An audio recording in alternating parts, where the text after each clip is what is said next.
Hello. Hello. So what is your full name? Alan O'Donnell, And I guess. you guess? Do you have a middle name? Nope. Well, you could always say it's Oscar for the O, but it's not. And where were you born and when? In Manchester, UK, 1970.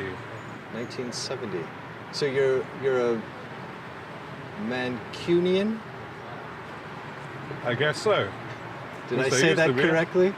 Certainly did. What did you like to do as a kid? Did you have hobbies? Did you have passions? Yeah, I used to draw a lot, and I used to paint.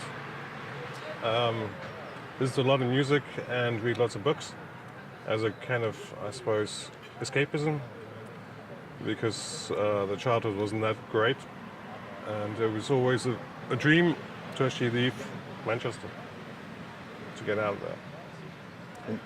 But I'd never told my mother that. Not that she did anything really, not that we don't understand each other. I love her to bits and she loves me, and it's just that the society in 70s and 80s Manchester wasn't particularly enjoyable, let's put it that way.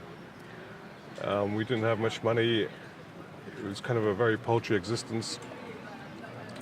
And you have dreams and yearnings when you're young. And I knew if I stayed there, I couldn't even imagine what I'd be doing now.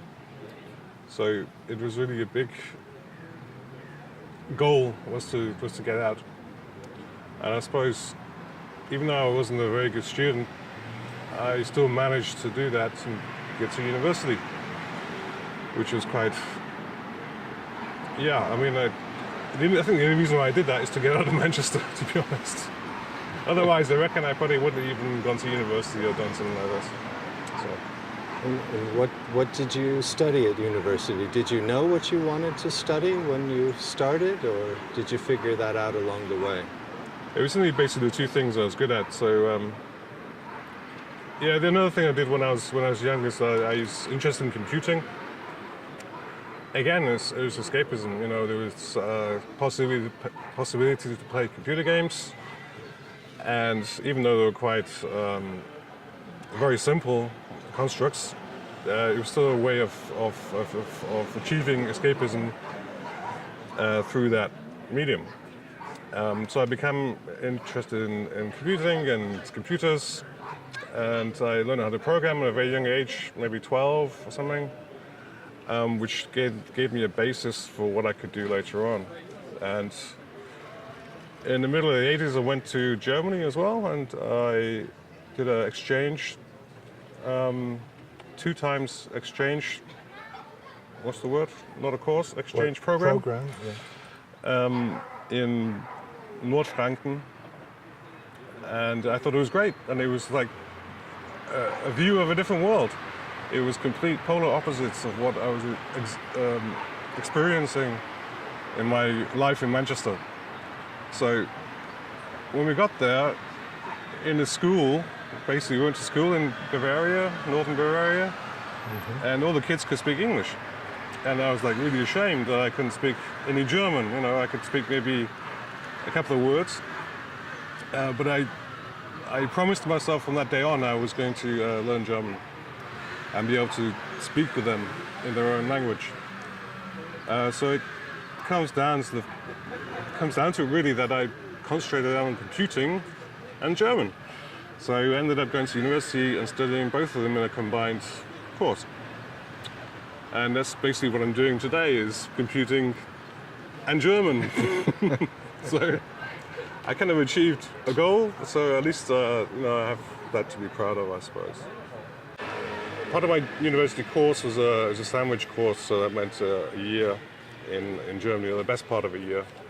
So in Hildesheim in North Germany, where they speak High German, was probably the best place to go, because you got a good grasp of standard German language with relatively little accents.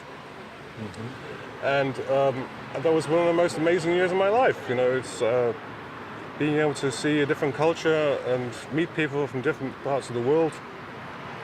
I was living in a residence with other students. Most of the students basically came from Germany, from Spain, from France, and Italy, you know, and also maybe even, I think it was Southern America, you know, so there's a lot of influences there. And the incredible thing was they could all speak German already before they came to this place in Hildesheim, the university.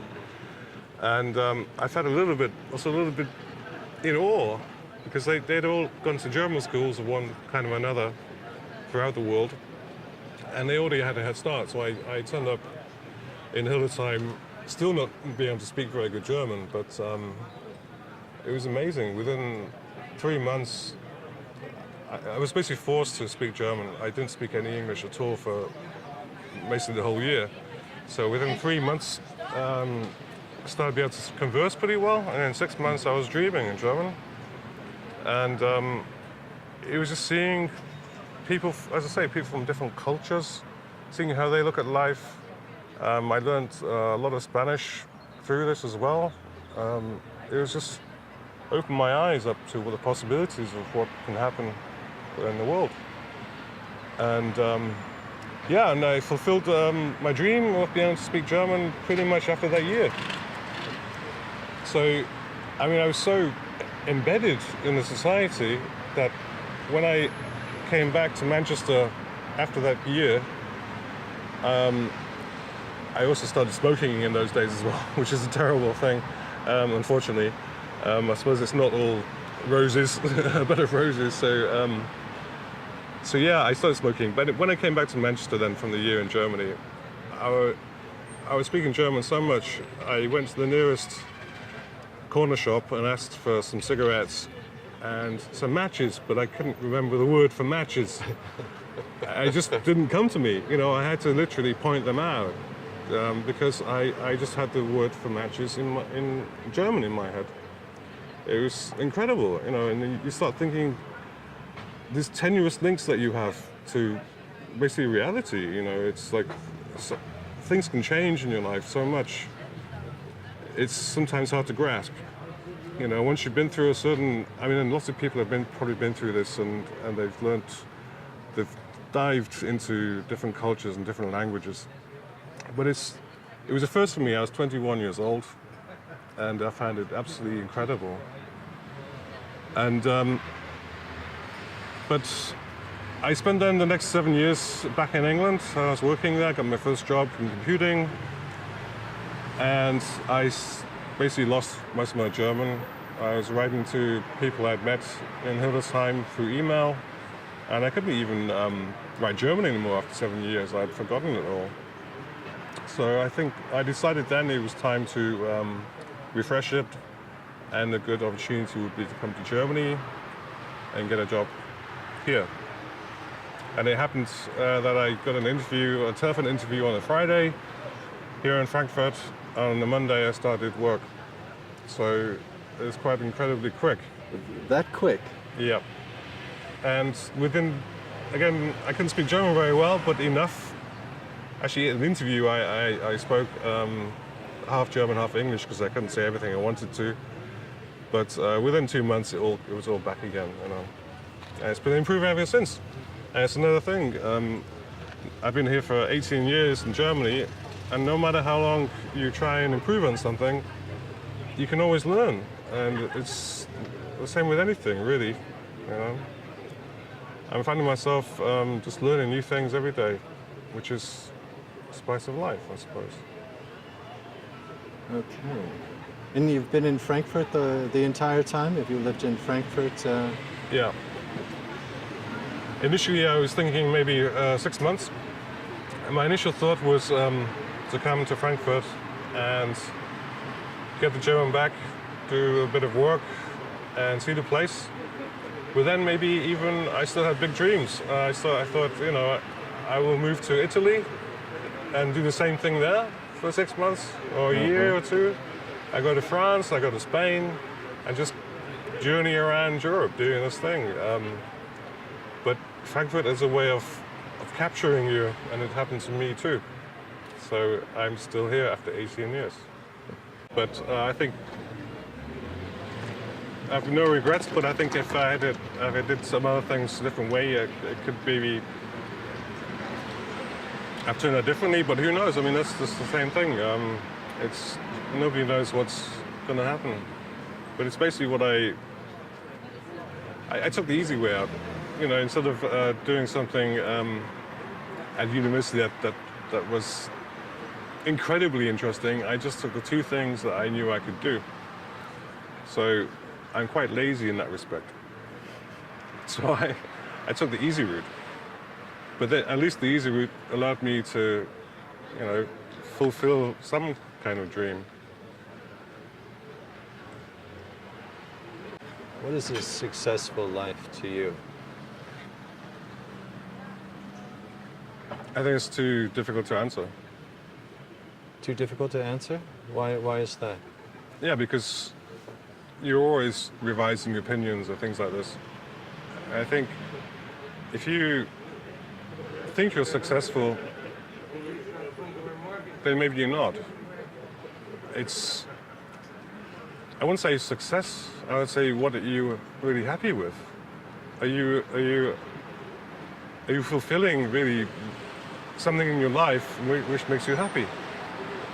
I think success is a bit overrated. And you know, we always change our goals and aspirations. And that's one thing I've learned, you know, it's like people do change things, how they perceive the world, or how they perceive other people, and they're always wanting more. So I think really success is not static, is it? It changes. So I think as long as you're happy in what you're doing and you have good people around you, that I suppose is success. Well, I play guitar in a band, which I wouldn't really say is a passion either, because I don't take enough time to actually get better. Again, it's another aspect of me where I know I can play pretty well, but I'm not fulfilling my potential. But it's still a passion, I suppose you could say. Any other passions?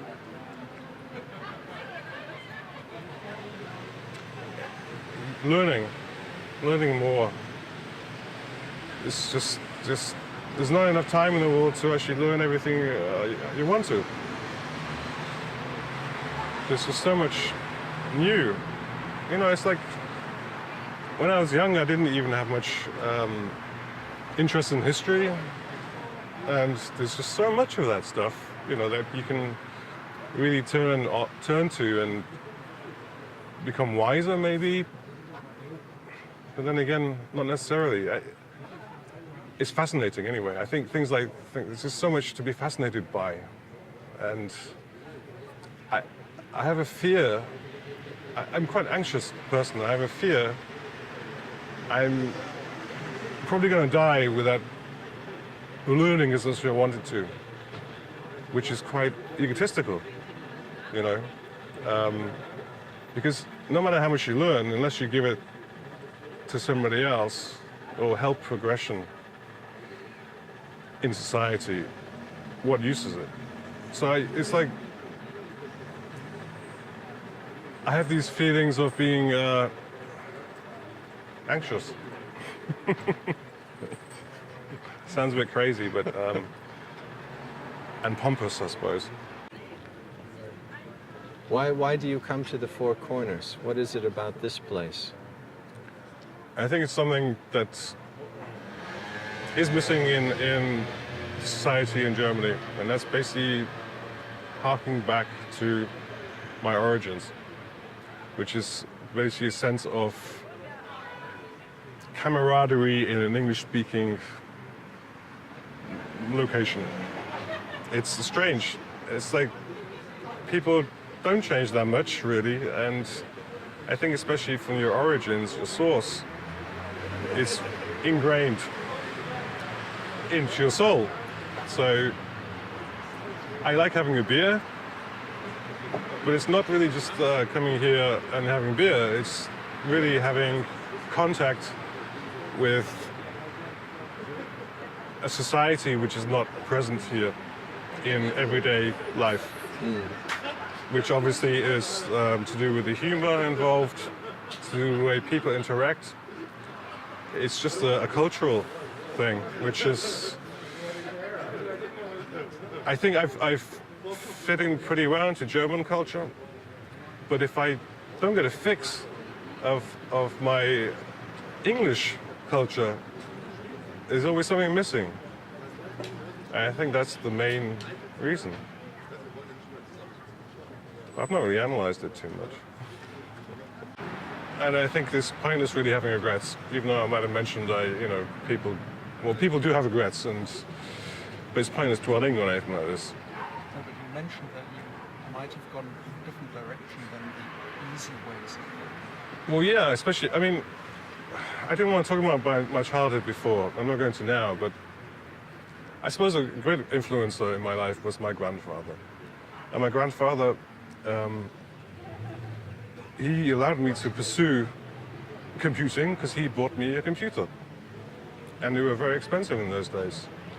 So if it wasn't for him, I wouldn't have had the possibility of even entertaining this idea of what I do now. If he hadn't existed, or if he was miserly, or didn't want to see the best for me, then I wouldn't be here right now.